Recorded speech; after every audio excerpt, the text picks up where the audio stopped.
Part 1. The Foxhole Horror. Welcome back to Historia Prime. Picture this for a moment. It's late December 1944. Deep in the frozen forests of Belgium, the wind screams through bare trees and cuts straight through wool and leather. Snow melts into mud, then refreezes into a deadly, icy sludge. You've been standing in a foxhole for days, unable to move, unable to warm up. You haven't felt your toes in 3 days. When the shelling finally pauses, you crouch down and pull off your combat boot. You expect pain. You expect numbness. So you slowly peel away your damp wool sock. And your toes come away with it. This isn't a horror story. This actually happened. Lieutenant Jack Lewis of the 1st Infantry Division looked down to see exposed bone where his toes should have been. His feet were literally rotting while he was still alive, and he never even felt it happening. That moment captures one of the darkest truths of World War II. Tens of thousands of soldiers didn't fall to bullets or artillery. They were defeated by something silent, invisible, and relentless: cold injury. Between October 1944 and April 1945, more than 46,000 American soldiers were hospitalized with what doctors called trench foot. That's the equivalent of losing 3 entire infantry divisions, not to enemy fire, but to wet socks, frozen mud, and failed equipment. And here's the cruel irony. While soldiers were losing toes in frozen foxholes, commanders far behind the lines were still claiming the American soldier was the best equipped in the world. On paper, maybe. On the ground, men were freezing to death from the feet up. But war forces innovation, and in the middle of this icy nightmare, a strange solution began spreading quietly through the ranks. Not issued by high command, not written in manuals, passed instead from soldier to soldier, like battlefield folklore. A simple hack so effective it kept feet warm and functional for weeks, in conditions that normally led straight to gangrene. And the most shocking part, it wasn't advanced technology. It wasn't special gear. It didn't come from a supply depot. It came from everyday materials, things you likely have in your kitchen right now.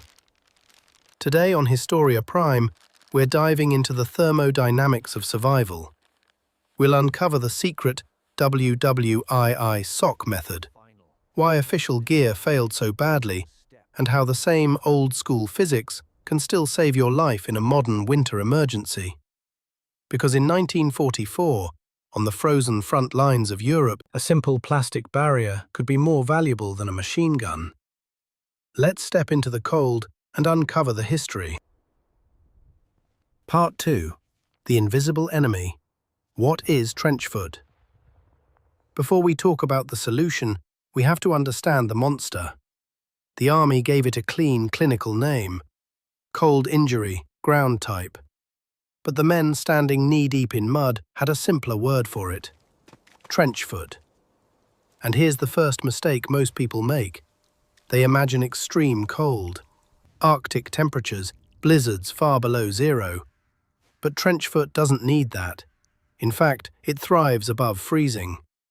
This is what made it so deadly. Trench foot is a non-freezing cold injury. It strikes when feet stay wet for long periods, usually in temperatures between 32 and 50 degrees Fahrenheit, just cold enough to drain heat, but not cold enough to freeze solid. That range turns water into a slow biological weapon. Here's how your own body turns against you. When your feet are cold and wet, your nervous system makes a survival decision. Blood vessels clamp down to protect your core, your heart, your lungs, your brain. From the body's perspective, toes are expendable. Oxygen flow drops, nutrients stop arriving. First comes numbness, then swelling, then burning pain so intense it feels like your feet are on fire. And if circulation stays cut off for 6 hours, 12 hours, a full day, tissue begins to die. Not freeze, die. Gangrene sets in, infection follows, and suddenly the choice isn't recovery, it's amputation. Now place that biology inside the winter of 1944. Europe was experiencing the coldest, wettest winter in 3 decades. Soldiers weren't marching across dry ground. They were trapped in static foxhole warfare, standing, sleeping, fighting, with their feet permanently submerged in mud and melting snow, day after day, night after night. Have you ever noticed how your skin wrinkles after a long bath? That pruned feeling. Now imagine that sensation lasting weeks while carrying a 60-pound pack, under constant artillery fire, unable to take your boots off without risking frostbite or death. The results were catastrophic.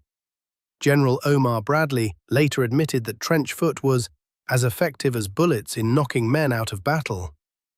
In some units, more soldiers were evacuated for trench foot than for enemy fire. One furious commander went so far as to say, "The men who designed the combat boot should be put in jail." Think about that. This wasn't a failure of courage, it wasn't a failure of discipline. It was a failure of understanding how the human body actually survives cold. And that raises a disturbing question. How could the most powerful industrial army on Earth, factories running non-stop, supply ships crossing the Atlantic, send its soldiers into battle wearing boots that quietly destroyed their feet? The answer isn't comfortable, and it leads directly to one of the greatest logistical mistakes of the war, and why survival wisdom from the trenches mattered more than official doctrine. That's where we're going next. Part 3. The failure of the best equipped. By the autumn of 1944, the disaster unfolding in the mud wasn't an accident. It was the result of a decision. US High Command made what they called a calculated risk. They believed the war in Europe would end before winter truly arrived. Victory seemed close, so ships were loaded with ammunition and gasoline instead of winter clothing. Speed mattered more than preparation. Even Omar Bradley, racing toward the Rhine, approved the choice to push supplies forward rather than slow down for cold weather gear. On a map, it made sense. On the ground, it was catastrophic. When winter finally hit, American soldiers weren't wearing insulated winter boots.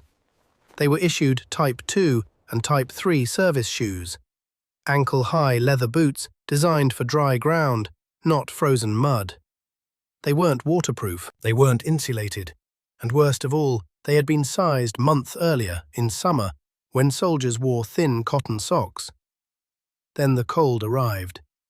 Men tried to survive by stuffing their boots with 2, sometimes 3 pairs of thick wool socks. But the boots weren't designed for that. They tightened around the foot, compressing flesh, squeezing blood vessels, and cutting off circulation even faster. That tightness was a death sentence. Cold already slowed blood flow. The boots finished the job. Trench foot didn't just become possible, it became inevitable. And the Army's official solution only made things worse. Soldiers were issued a waterproofing wax known as dubbing, meant to seal the leather. But sealing the boot also sealed in sweat. Feet perspired more, moisture had nowhere to go, and evaporative heat loss accelerated. The boots stayed wet. The feet stayed cold. Meanwhile, across the lines, German soldiers marched past in tall felt-lined and leather boots designed for winter. Whether the comparison was entirely fair or not, American GIs believed one thing with certainty: the enemy's boots worked better than theirs. Morale dropped with every step, and that's when reality set in. Help was not coming from the rear. New boots weren't arriving. Official doctrine had failed. The best-equipped army in the world had overlooked the most basic truth of cold survival. Warm feet mean functional soldiers. So the men did what soldiers have always done when doctrine collapses. They stopped listening to manuals, they stopped trusting issued gear, and they started improvising. Out of desperation, observation, and battlefield experience, ordinary soldiers began developing solutions that worked, not because they were approved, but because they obeyed physics. and one of those improvised solutions quietly saved thousands of feet. That's where the story turns. Part 4. The secret sock hack unveiled. So what was this legendary secret that spread through the frozen front lines? Modern survival experts call it the vapor barrier system. But in 1944, there was no fancy name. There was only cold, pain, and desperation. The idea was brutally simple. The soldiers weren't trying to make their feet warmer by adding more insulation. They were trying to stop heat from escaping in the first place. And that meant fighting the two true enemies of warmth: moisture and evaporation. What emerged in the foxholes was a three-layer system: improvised, crude, and shockingly effective. First came a thin inner sock. Sometimes it was dry, sometimes it wasn't. In a pinch, even a damp sock worked, because dryness wasn't the goal at this stage. Control was. Then came the most important layer, the vapor barrier. This was the breakthrough. Soldiers wrapped their socked feet in anything waterproof they could find: wax paper torn from ration boxes, bread bags, oiled silk, even waterproof pistol covers. It looked ridiculous. It felt wrong. But it worked.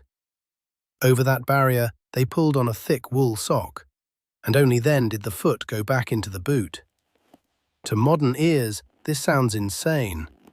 We're taught that feet need to breathe, that moisture is the enemy. But in the winter of 1944, a breathable boot was a liability. Breathable meant melting snow soaked the wool. Breathable meant sweat evaporated. And evaporation is heat leaving your body. The vapor barrier flipped the rules. Your inner sock would get damp with sweat, yes, but that moisture was trapped. Once the air next to the skin reached full humidity, the body actually slowed its sweating. At the same time, the outer wool sock stayed completely dry. And dry wool does something extraordinary. It traps warm air. Wet wool, on the other hand, conducts heat away up to 25 times faster than air. The plastic layer also blocked water from the outside. Even if a boot filled with icy slush, that frozen puddle never touched the foot. The result stunned everyone who tried it.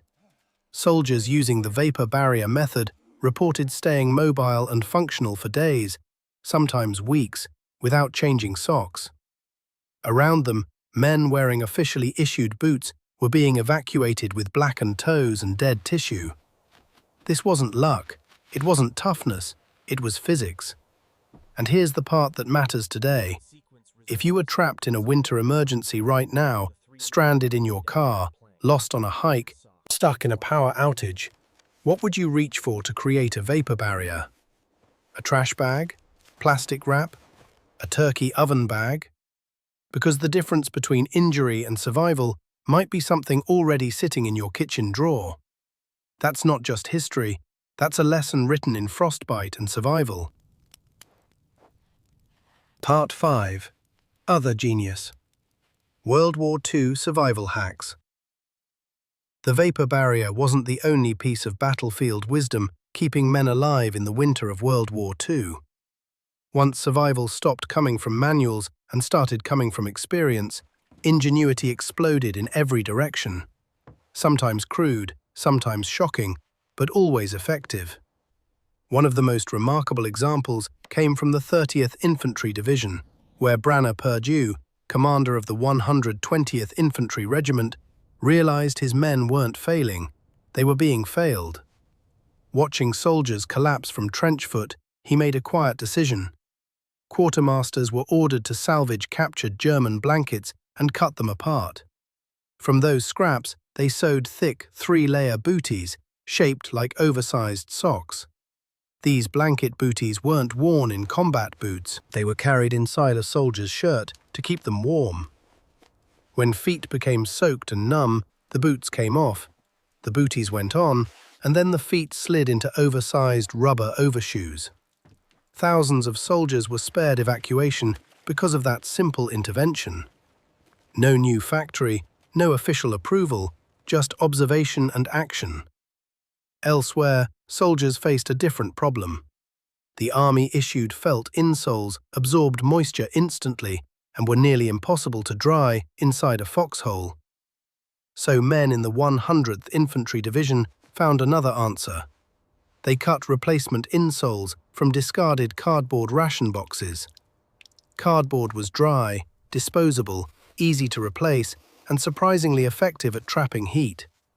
When it got wet, they threw it away and cut another. Then there was the newspaper shield. Soviet and German troops alike stuffed their boots with straw to create tiny air pockets that held warmth. Soviet soldiers went a step further, wrapping their feet in newspaper before pulling on their boots. Paper, when dry, is an excellent insulator. In a war zone, it was often easier to find a newspaper than a fresh pair of socks. And sometimes, survival required crossing lines of comfort most people would never consider. During a firefight, Joseph Hampton discovered his M1 Garand rifle had frozen solid. The bolt wouldn't move. He had no fire, no tools, and no time. So he did the unthinkable. He urinated directly into the frozen chamber. The warmth thawed the ice instantly. Minutes later, that rifle fired and saved his life. These stories aren't about toughness for its own sake. They're about clarity under pressure. When survival is on the line, pride disappears. Comfort becomes irrelevant. Only results matter. This is why history isn't just a list of dates and battles. It's a record of human problem-solving pushed to its absolute limits. And the lessons are still here, waiting to be remembered, reused, and respected.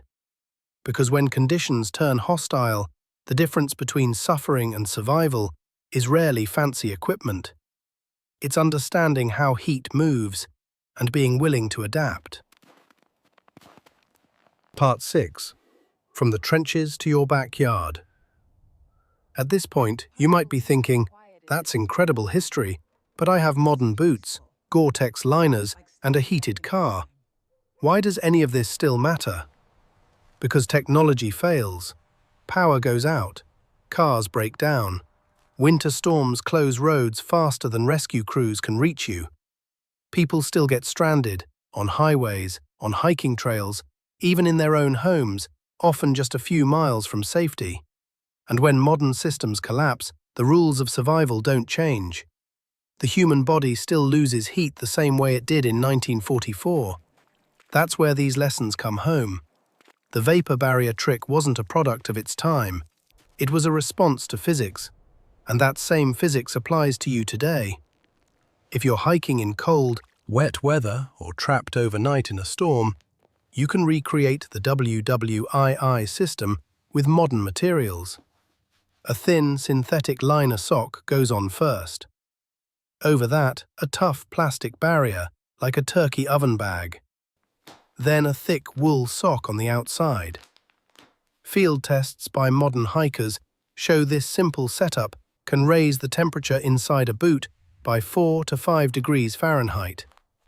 That may sound small, but in cold injury terms, that gap is enormous. It's the difference between discomfort and tissue damage. There's another lesson soldiers learned the hard way. Sweat is not your friend. High-altitude mountaineers figured this out decades later, but the principle is the same. If your feet sweat less, they stay warmer. Applying a clinical strength antiperspirant to your feet in the days before a cold weather trip can dramatically reduce moisture buildup. Less sweat means less evaporation. Less evaporation means retained heat. Then there's the rhythm of survival. Even the best system eventually gets damp. World War II veterans swore by what they called the mid-shift reset. Halfway through the day, socks were swapped. The dry pair wasn't kept in a pack. It was worn against the chest or tucked inside clothing, warmed by body heat and ready when needed. That single habit saved feet. And finally, one of the simplest tricks of all. If your boots get soaked, don't abandon them. Stuff them tightly with crumpled dry newspaper overnight. Paper pulls moisture out of fabric better than most modern materials. By morning, Boots that would have stayed wet for days are wearable again. None of this requires special gear. None of it depends on batteries, signals, or infrastructure. These are habits, not products. They worked in frozen foxholes under artillery fire. They still work in parking lots, forests, and blackout zones today. Because survival doesn't belong to the most advanced, it belongs to the most prepared. Part 7. The Psychology of Warm Feet. As we come to the end of this journey into the frozen heart of World War II, one lesson rises above all the others. Keeping your feet warm was never just about comfort. It was about mental survival. Veterans would later explain it in simple terms. When your feet are cold and in pain, every step feels heavier. Every mile feels longer. Small decisions become exhausting. Focus slips. Morale drains away, quietly but relentlessly. Cold feet don't just weaken the body, they erode the mind. A soldier with warm feet could think clearly, react faster, endure longer. In combat, that difference mattered. It meant holding a position instead of abandoning it. It meant staying alert instead of making fatal mistakes. It meant surviving another night in conditions designed to break human beings. World War II pushed ordinary people into conditions no human body was ever meant to endure. And those who survived didn't do so because they had perfect gear. They survived because they learned, sometimes painfully, how the body interacts with cold, moisture, and time. They adapted faster than the environment could destroy them. That lesson hasn't changed. Nature doesn't care how modern your equipment is. It doesn't care about brand names, promises, or price tags.